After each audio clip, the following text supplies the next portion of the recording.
Good morning sir. Morning. വരൂ.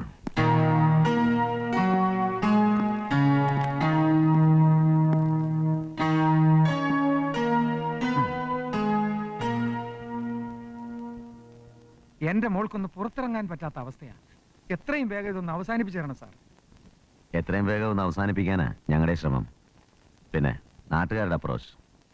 തെറ്റ് ചെയ്തിട്ടില്ല എന്ന് ബോധ്യമുള്ള കാലത്തോളം എന്തിനാ നാട്ടുകാരെ പിടിച്ച് ഒളിച്ചിരിക്കുന്നത്? ധൈര്യമായി പുറത്തിറങ്ങണം. ഉപദേശിക്കാൻ എളുപ്പാ. കുറച്ച് കാക്കി കുപ്പായക്കാരുടെ കുറവേ ഉണ്ടായിരുന്നുള്ളൂ. ഒന്നും മനസ്സിലാവുന്നിട്ടല്ല. കാണാൻ കൊള്ളാവുന്ന പെണ്ണാവുമ്പോ അന്വേഷണത്തിന്റെ വീര്യോന്വേഷണം കൂടും അല്ലേ? അവളെ കണ്ടിട്ട് ഒരു കാര്യമില്ല. അവക്കൊന്നും പറയാനുമില്ല. അവക്ക് പറയാനുണ്ടോ ഇല്ലയോ എന്ന് ഞാൻ തീരുമാനിച്ചോളാം. വിളിക്കണേ ഇങ്ങോട്ട് അവളെ. വിളിക്കണ്ടേ സാർ, ഞാൻ ഇവിടെ തന്നെയുണ്ട്. കൊല്ലണമെങ്കിൽ കൊല്ല, അല്ലെങ്കിൽ വിലങ്ങ് വെച്ച് നാടിനെ കൊണ്ടുവരുന്ന പ്രദർശിപ്പിക്ക. കൊലയാളി ഞാൻ തന്നെയും സമ്മതിച്ചു. എന്താ പോരെ? പറഞ്ഞ ഇയാളുടെ മനസ്സും വികാരവും ഒക്കെ എനിക്ക് മനസ്സിലാവും.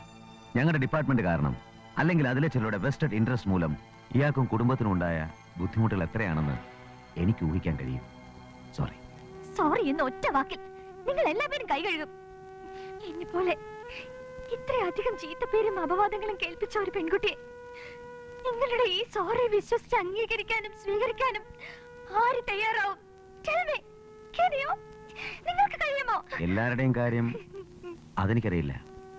പക്ഷേ അങ്ങനെ ഒരു പെൺകുട്ടി നിരപരാധിയാണെന്ന് ഉറപ്പായാൽ ചിലപ്പോ ഞാൻ തയ്യാറായെന്ന് വരും.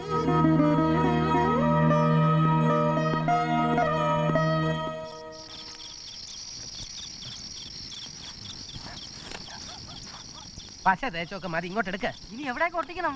സിറ്റി മുഴുവൻ ഒട്ടിക്കേണ്ടി വരും. ഇന്ന് നവരാത്രി അല്ല. നവരാത്രി അല്ല, ശിവരാത്രി. രണ്ടും ഒന്നിയല്ല.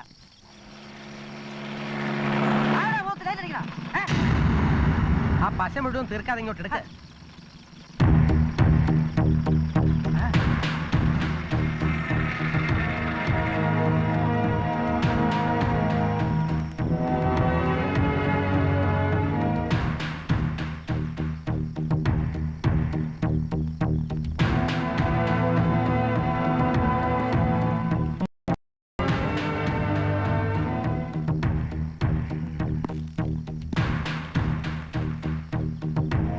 കൂടിക്കാഴ്ച അത് ഇത്ര പെട്ടെന്ന് ഇങ്ങനെ ഒരു അവസ്ഥയിൽ തരപ്പെടുമെന്ന് ഞാൻ പ്രതീക്ഷിച്ചില്ല.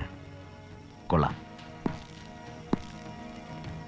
എല്ലില്ലാത്ത ആ നാവിന്റെ ബലത്തിൽ ഒത്തിരി കളി കളിച്ചു നീ. പലതും ജയിക്കുകയും ചെയ്തു. ഇനി നീ ജയിക്കണം. പക്ഷേ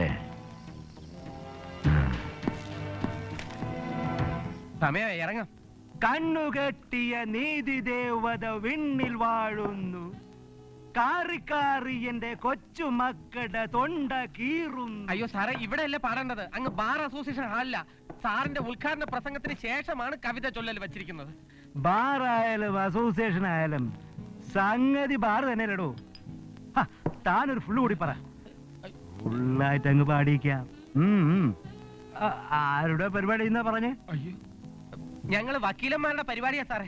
എന്റെ ഒറ്റ നിർബന്ധമായിരുന്നു സാറിനെ കൊണ്ട് ഉദ്ഘാടനം ചെയ്യിച്ച് കവിത പാടിക്കണം എന്നുള്ളത്. എന്റെ ഭാര്യയാണെങ്കിൽ സാറിന്റെ ഫാനാ. സ്വീകരിക്കാൻ മാലയായിട്ട് കാത്തിരിക്കുക. സ്വന്തം ഭാര്യയെ കെട്ടി എഴുന്നള്ളിച്ച് കണ്ടവന്റെ ഒക്കെ കഴുത്തിൽ മാലയിടിക്കുന്ന ആ നരാധമൻ താൻ തന്നെയാണ് അല്ലടോ? അയ്യോ അങ്ങനെയല്ലേ സാർ, മുഖ്യ അതിഥിയെ പ്രസിഡന്റിന്റെ ഭാര്യ തന്നെ മാലയിട്ട് സ്വീകരിക്കണമെന്നുള്ളത് ഞങ്ങളുടെ അസോസിയേഷന്റെ ഒരു പ്രോട്ടോക്കോളാ. ഓ, തന്നെ കുടിച്ച വെള്ളത്തിൽ വിശ്വസിക്കുന്ന പ്രശ്നമില്ലടോ. ആദ്യം കള്ള്, പിന്നെ ഉദ്ഘാടനം. താൻ കൂടെ പാടറോ. കണ്ണു കെട്ടിയ നീതി ദേവത, കണ്ണു കെട്ടിയ നീതി ദേവത വെണ്ണിൽ വാഴുന്നു. എന്റെ തലമണ്ട എണീറ്റ് പോവാടുന്നു. ഇന്ന് നമ്മുടെ മുഖ്യാതിഥിയായി എത്തുമെന്ന് സമ്മതിച്ചിരുന്ന പ്രമുഖ സാഹിത്യകാരൻ കടുക്കനിട്ട ബാലചന്ദ്രൻ ആകസ്മികമായി ഉണ്ടായ ഹാർട്ട് അറ്റാക്ക് നിമിത്തം ഇന്റൻസീവ് കെയർ യൂണിറ്റ് പ്രവേശിപ്പിച്ചിരിക്കുന്നതിനാൽ അദ്ദേഹത്തിന് ഇവിടെ എത്തിച്ചേരാൻ കഴിയാത്ത വിവരം ഇതിനകം നമ്മൾ അറിഞ്ഞു കഴിഞ്ഞു. എന്നാൽ വൈകിയ മുഹൂർത്തത്തിലാണെങ്കിലും നമ്മുടെ ഉദ്ഘാടന കർമ്മം നിർവഹിക്കുവാൻ സർവ്വതാ യോഗ്യനായ ഒരു വിശിഷ്ടാതിഥിയെ തന്നെയാണ് നമുക്ക് ലഭിച്ചിരിക്കുന്നത്. ഏതാനും നിമിഷങ്ങൾക്കകം അദ്ദേഹം ഇവിടെ എത്തിച്ചേരുമെന്നാണ് നമ്മുടെ പ്രതീക്ഷ. നമ്മുടെ മുഖ്യാതിഥി ഇതാ എത്തിക്കഴിഞ്ഞു. കേരള പോലീസിന്റെ അഭിമാന ഭാജനമായ രവി രാമകൃഷ്ണ IPS.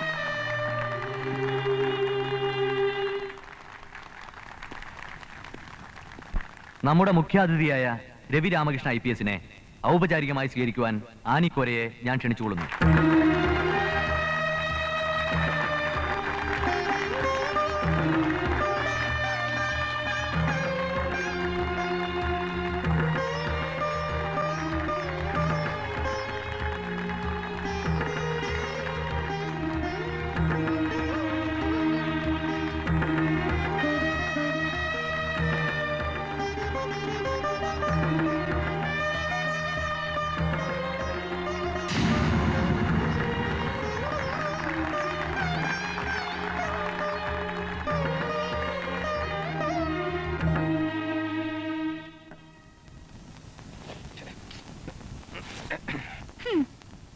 കിടപ്പാ. ഒരു കൊച്ചു പനി വന്നപ്പോ ഇങ്ങനെ. ഇന്നലെ ഏത് കോലത്തിലാ വന്ന് കയറിയതെന്ന് വല്ല ഓർമ്മയുണ്ടോ? ഇന്നലെ അവിടെ കണ്ട കാഴ്ചക്ക് മിനിമം 2 ഫുൾ ബോട്ടിലെങ്കിലും ഞാൻ കഴിച്ചോണ്ട് വരേണ്ടതാ. അപ്പൊ അതാണ് കാര്യല്ലേ? ഞാൻ പറഞ്ഞതല്ലേ ഇതിനൊന്നും ഞാനില്ലെന്ന്. അപ്പൊ ഇച്ചായനായിരുന്നു നിർബന്ധം. ഉദ്ഘാടകന് ഞാൻ തന്നെ മാല ചാർത്തണമെന്ന്. ഞാൻ പറഞ്ഞത് ആ ഒടിഞ്ഞ സാഹിത്യാണ് മാലയിടാനാണ്, അയാൾക്കല്ല. ഓ, ആ മാലയിടലും കൊച്ചു വർത്താനം ഒന്ന് കാണണമായിരുന്നു. വെറുതെ വേണ്ടാത്തത് പറയല്ലേ. പേര് വിളിക്കേണ്ട താമസം. പറന്നല്ലേ സ്റ്റേജിലേക്ക് എത്തിയത്. ചെന്ന് വിളിച്ച ഉടൻ കുറ്റിയും പറിച്ച് വരാൻ ഒരു ASP. അതെങ്ങനെ? കാത്ത് കാത്ത് കാണാൻ കിട്ടിയ ഒരു അവസരമല്ലേ, വിടുവോ? ആ മഹാന്റെ പേര് തന്നെ ഇത്ര കൃത്യമായിട്ട് സജസ്റ്റ് ചെയ്തത് താൻ തന്നെയല്ലേ എന്നാ ഇപ്പൊ എന്റെ സംശയം. ഇനി സംശയിച്ച് നിർത്തണ്ട. വണ്ടി എടുത്തോണ്ട് പോയി വിളിച്ചോണ്ട് വന്നത് ഞാനാ. എന്താ തീർന്നില്ലേ? എന്നെ വിശ്വസിക്കാമെങ്കിൽ വിശ്വസിച്ചാ മതി. Past is past. ഇനി നമ്മളും നമ്മുടെ ജീവിതമേ ഉള്ളൂ. നിന്നെ ഞാനൊരു തമാശ പറഞ്ഞതല്ലേ തന്നെ ഒന്ന് ചൂടാക്കാൻ. സത്യമായിട്ടും എവിടം വരെയായി? ഒരു കര കാണാറായോ? കണ്ടിട്ടില്ല, പക്ഷേ കാണാറായി വരുന്നു സർ. കൊല്ലപ്പെട്ട ആളുടെയും പ്രതിയെന്ന് പറയപ്പെടുന്ന പെൺകുട്ടിയുടെയും അല്ലാതെ ഐഡന്റിഫൈ ചെയ്തിട്ടുള്ള മൂന്നാമത്തെ വിരലടയാളവും മയക്കുമരുന്ന് ആംബ്യൂളും ശരിക്കും ഹെൽപ്ഫുൾ ആയ തെളിവുകളാണെന്നാണ് എൻ്റെ പ്രതീക്ഷ. സർ, നമ്മൾ ആരും പ്രതീക്ഷിക്കാത്തൊരു ഡെവലപ്മെന്റ്. കൊല്ലപ്പെട്ട ജ്യോതിർ ഘോഷിന്റെ പേരിൽ ബോംബെ ഹെറാൾഡിൽ വന്ന ഒരു ന്യൂസ്, അതും ആയുർവേദത്തിന്റെ മറവിൽ അരങ്ങേറുന്ന സെക്സ് ടൂറിസത്തെക്കുറിച്ച്. ഈ ആഴ്ചയിലെ ഇഷ്യൂവിൽ കയറിയിട്ടുള്ള ഈ ഫീച്ചർ കൊല്ലപ്പെടുന്നതിന് മുമ്പായി ജ്യോതിർ ഘോഷ് തയ്യാറാക്കി അയച്ചിട്ടുള്ളതാണ്.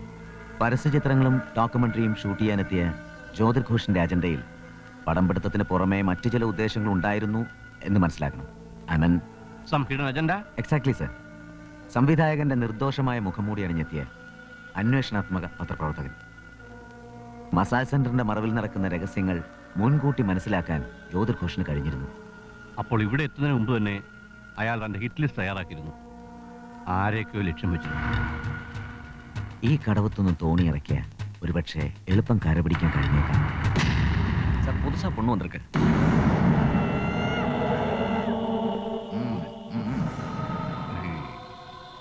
വാരിച്ചൊല്ലുള്ളേ. Okay sir. Sir, certificates. Certificate இல்லை எதுக்கம்மா, இந்த கையே போதும். இந்த அழகான கையால கொஞ்சம் தைலம் எடுத்து என் நெஞ்சிலே கோலம் கோலம் போடுமா. வெக்கமா, இதான் ஃபர்ஸ்டா? ஓ, புரியல? சரி, பரவாயில்ல. உன் மேனியில நானே என் கையால தைலம் எடுத்து போட்டு விடுறேன்.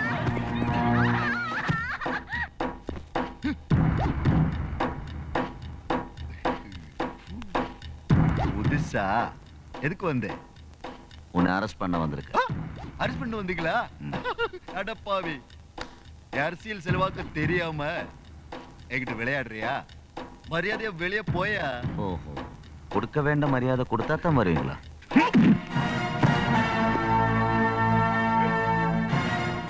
போலீஸ் அடி என்ன இட்டி மாதிரின்னு நினைச்சேன். பொடி மாதிரி. இப்போ ஏ இட்டிய பாரு.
എന്റെ ഇടി എപ്പടി ഇരുന്നത്?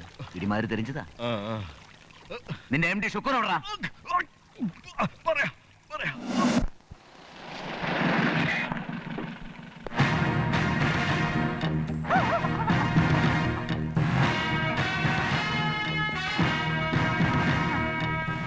നമസ്തേ. ഇന്നെന്താ ഓഫീസ് വന്നില്ലേ? ഇന്ന് ഹോളിഡേയാ. അല്ലേലും പുതിയ കേസൊന്നും എടുക്കാൻ പറ്റാത്ത തിരക്കില്ല. അതാ കൊരങ്ങതാ. അയ്യോ സാറേ, താക്കോല് സാറിന്റെ കയ്യിലാ. ബുദ്ധിമുട്ടണ്ട, ഞങ്ങൾ തന്നെ ഓർന്നോളാം.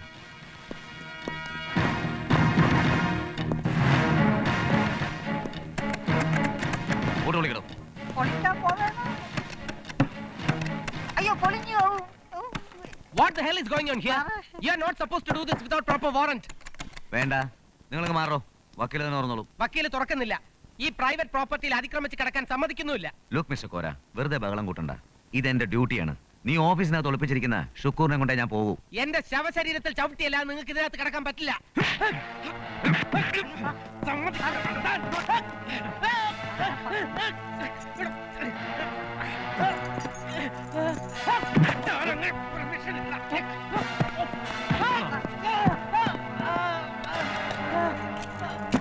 Come on, arrest him.